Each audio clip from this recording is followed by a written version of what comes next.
Well, welcome everybody this afternoon, and thank you very much for attending this press conference here in Medeski Stadium at 5:30.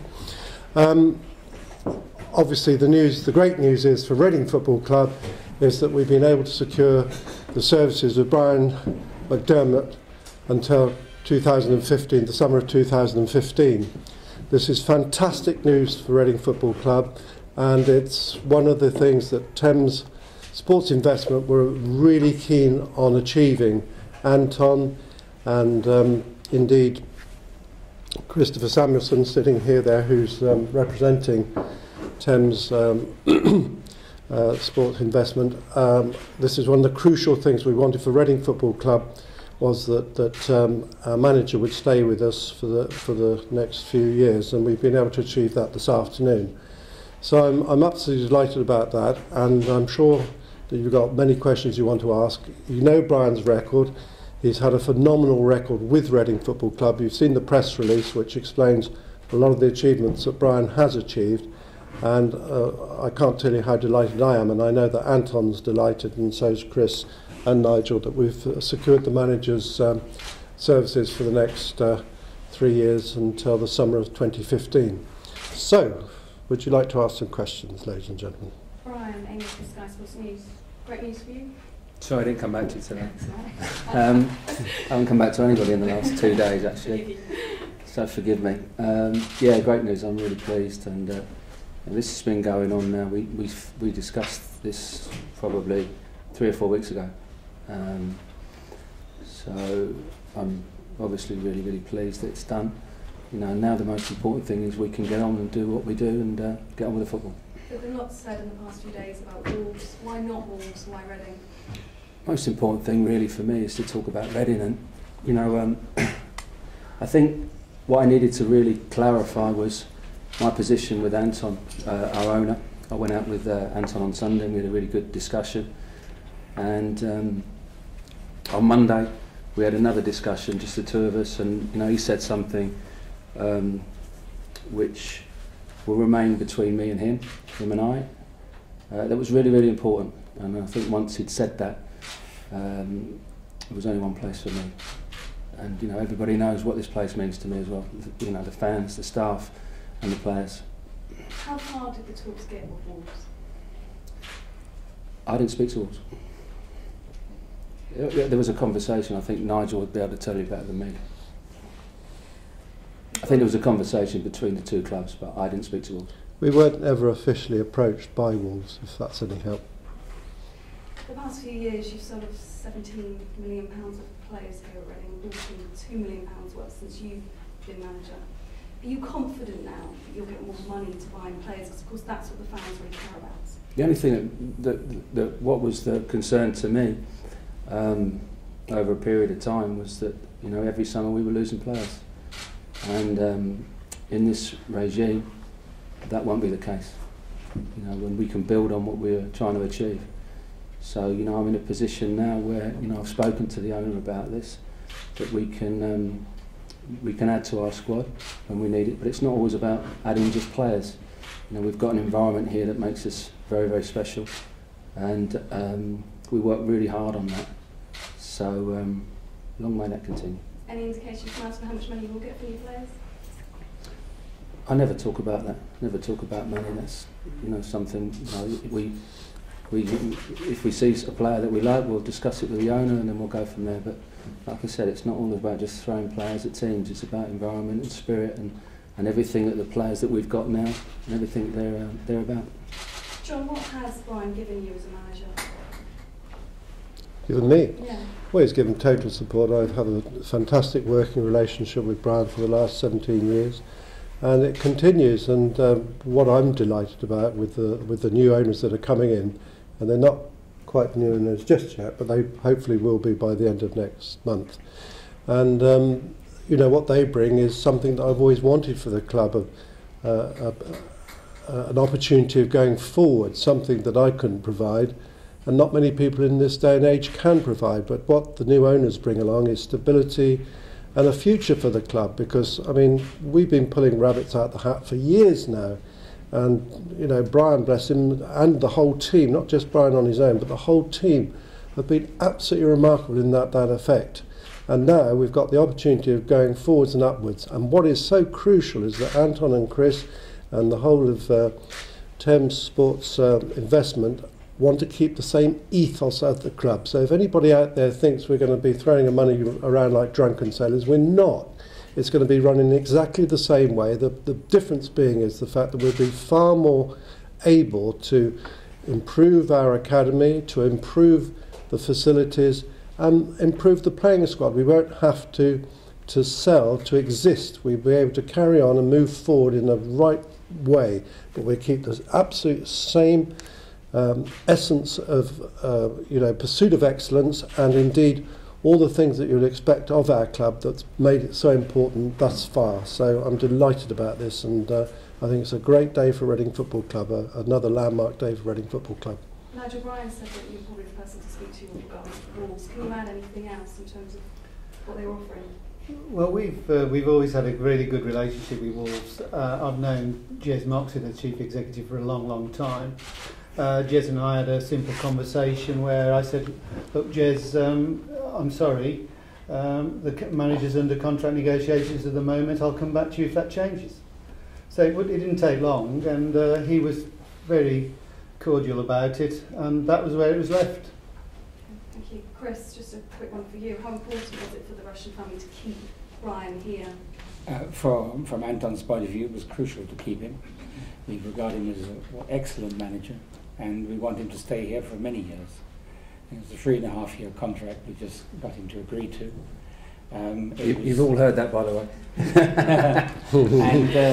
And I spent all yesterday with Nigel and Brown's agent and Brown discussing this, and with full backing from Anton. We've also spoke to Brown many times. What's Anton said about Brian and what he's done for Reading? He has a tremendous respect for him. They get along very well together, which is very important. And they have the same objectives. Thank you. Brian, obviously, there's many members of your backroom staff. Are they now committed to similar deals as yourself, such as Nigel Gibbs and people like that? Is it something they're doing? Or? Well, initially I've had a conversation with Anton, and the club are going to speak to Nigel Gibbs. So I'd like to think that will be sorted out ongoing with the staff that we've got. You know, we're lucky. I'm really fortunate. I've got fantastic director of football, Nicky Hammond, Nigel Gibbs, Sal Bibb, all the staff that I've got. I'm very fortunate, and it's about those guys. You know, if it wasn't for them, you know, I couldn't work and do what I do. And everybody knows what they're doing, and the players I've got as well. You know, I've obviously great support from them. And you know, I think yesterday morning I listened to a radio show. I couldn't believe the goodwill from the fans ringing in, and that was so important to me. How big a part was that, the fans, when you heard that they were desperate for you to stay in? That was really important, and I was very touched by that. And I've always spoke about the fans, and you know, I think as well, you know, players have signed here in the January window.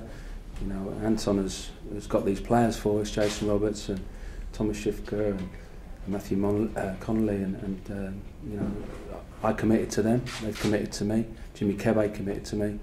So really important that I did the same for them. Is it kind of this thing being ongoing? Is it disrupted training or anything this week? I guess everything, try to keep everything as normal as possible and be up to Middlesbrough game. I think it's been good because we keep winning, so let's have a bit more disruption.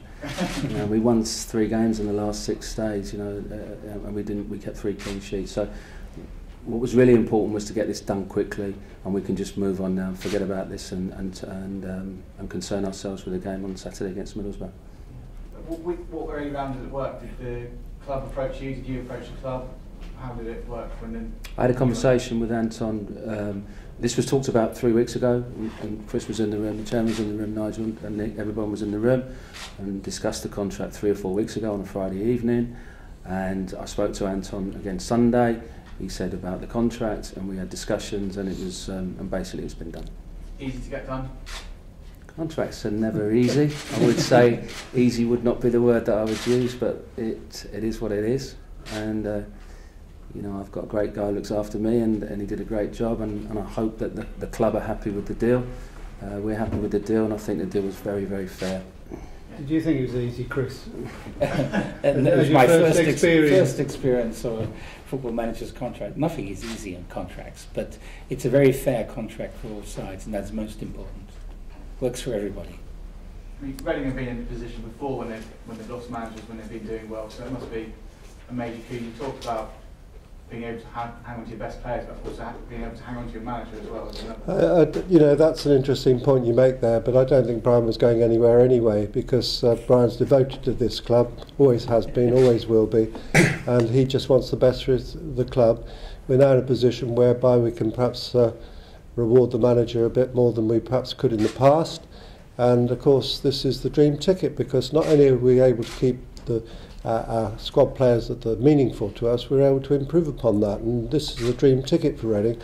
What the manager's keen on, and I'm keen on, and Chris is keen on, and Nigel, is the fact that we don't want to you know, if it ain't broke, why fix it? In other words, we don't want to sort of start changing the ethos of the club, and I don't want people out there to think, oh well, you know, Reading's now got new owners, we can go in there and sort of have a great time, because it's not the case. We're still going to run it in a prudent, sensible manner, as we always have done. I want everybody to appreciate that point. Chris, are you happy with how the TSI deal is progressing and everything? Oh, absolutely. Is there any date, or I guess March, just end of March is the deadline still, is it? That's still the deadline. We will see if we can close it sooner than that. Is there a possibility that would happen then? Maybe. I mean, the lawyers are working on all the contracts right now. Any more questions, ladies and gentlemen? Young lady up Sorry, there. I came in a bit late. Yeah. Just in a nutshell, what was it that made you want to stay at Reading? In a nutshell, what I said before, really, you know, the conversation I had with the owner, Anton, because I think it's really important that the manager and the owner are absolutely side by side, and you know, if that wasn't the case, we'd have had a problem. But that's not the case. He's a good guy. You know, we had a really good conversation. It wasn't a long conversation, but what he said was very, very important to me. Thank you, sorry, I came a bit late. That's all right. I think also, you know, going back a bit, when this first came about Thames Sport investment, when Brian and I travelled to Milan to see Anton, and the reason why I took the manager to see Anton was, to me, he was the most important person in the club, to meet the potential new owner, to make sure that they could have an accord. And when that chemistry worked, then I had no compunction at all about handing over the reins to the new owners, and everything they've done thus far has been absolutely right on the money. They've been perfect people to take over. As you know, Anton speaks incredibly good English, as does his wife. And Chris, of course, is English. And so it's just been a marriage made in heaven as far as I'm concerned, and I'm delighted about that, because it means now that the manager can just concentrate on football, which is what we all want him to do. The fans should be extremely happy with the events that have taken place in the last few months, actually, since the window was opened in January. So let's all get on with it, and you know, it's a great day for Reading Football Club, and a great day for all the fans. Did you want to ask a question? I was just to say, Brian, is it obviously congratulations first of all? Yeah. Is it was it perhaps more sort of pleasurable in a way going up to the Premiership with Reading, you know, than, you know, if a job was on offer in the Premier League anyway? You know, would that give you more pleasure than actually giving an association with the club? I wouldn't know, really. Hypothetically speaking. Listen, I've been here 11 years, and you know, I work with fantastic people. So, you know, the fans have been really, really good to me. You know, the chairman gave me the opportunity a couple of years ago, and you know, I'm grateful for that. And you know, I want to take that opportunity. And we've got unfinished business. You know, we were very, very close last season at Wembley, and I want to really raise that memory.